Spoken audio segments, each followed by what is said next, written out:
Welcome to your in-depth weekly horoscope for week commencing the 30th of March for the Sun or the Ascendant. If you've yet to subscribe to my channel, I'd be really grateful if you did so now. Because of the illness I've had over the last 5 years, it does mean that I've got a little bit behind on YouTube, even though I've been on the channel for 10 years. Any subs give signals to YouTube to share my videos more, so much appreciate your help. Comments or likes welcome too. I do interact with everyone. This week begins in dramatic fashion with Mars, the planet of drive, moving into the sign of Aquarius, where it instantly connects with Saturn, and they're going to be side by side for the whole of this week. Mars is about action, and it's about our desire to show who we are as individuals, but in the sign of Aquarius, which is much more to do with community, and its conjunction with Saturn, I think this is an opportunity for us all to come together in some kind of a combined effort. And the obvious way that this can happen is going to be around the COVID-19 crisis. So I think we're getting more information coming in, and that's going to help some of the response to become more efficient and more urgent in some ways, but also more effective. But in a purely personal situation, Mars combining with Saturn in this area is a great opportunity to think about our longer term futures. And if we can work hard, but also work hard for the good of others as well as ourselves, then that's a good signal that we can gain from this combination.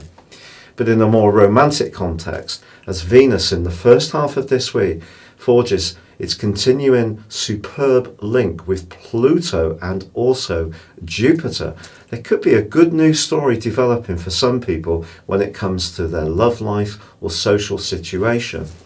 But when Venus, Jupiter and Pluto are together in this positive way in Earth signs, as they are in Taurus with Venus and Jupiter and Pluto in Capricorn, it's a time for tangible progress. And yet in the second half of this week, as Neptune is joined by Mercury, as Mercury speeds up after its recent retrograde, there could be the potential for some blurry communications, for things not to be quite so clear.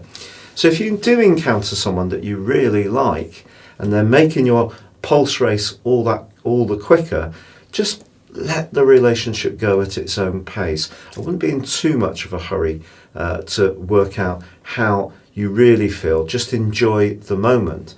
And generally, for all of us, if we are sending emails or letters or talking about contracts or having important discussions, we just need to be aware that Neptune can diminish the clarity of Mercury, particularly Mercury in Pisces, where it's not at its best. So there is the potential to read information wrong, to lack comprehension in some of our communications. But I think generally this combination between Mars and Saturn is very positive, and the Sun's journey through the sign of Aries is asking us to keep initiating new ways of approaching things. But on Wednesday we do have a quarter moon in the tender sign of Cancer, and this just suggests that any new initiatives we take, or if we're planning those longer term plans, it needs to be right for us at a more emotional level. So sometimes we can do things because we have desire, because we have ambition, but they're not necessarily things that suit us at a more personal level at that particular juncture. And it is possible that someone close to us could be a little bit of a wet blanket when it comes to a new idea, a new initiative, or enthusiasm that we're putting into a situation. So we just need to be aware that there could be a bit of push and pull between loved ones and our personal desires in the second half of this week. Your specific forecast, Gemini, shows a lot going on for you this week, with Mars, the planet of impulse, moving into the part of your horoscope to do with adventure, but combining with the more restrictive energies of Saturn.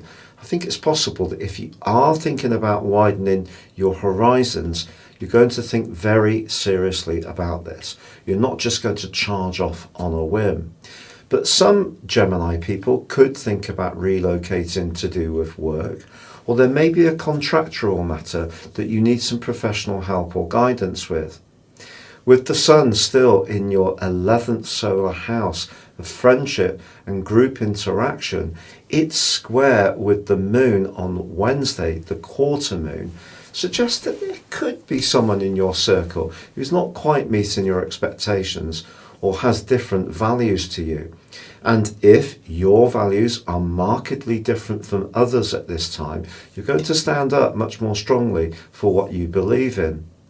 But Venus continues to forge an inspirational link to Jupiter and also Pluto. And something in the back of your situation, something that you may be just nurturing along in a discreet way, perhaps to do with a relationship, perhaps to do with a financial opportunity, can still benefit from you keeping your cards close to your chest. But as this week goes on, if you are thinking about making some changes around your life role, it wouldn't be a bad idea to talk to a trusted friend who maybe is quite good at hearing the big picture, but also being quite truthful in their response to any ideas you have. It's been a real pleasure being with you. Thank you so much for joining me. If you'd like to subscribe to my monthly astrology magazine and regular astrology updates, or also your daily free horoscope, please see the link beneath this video.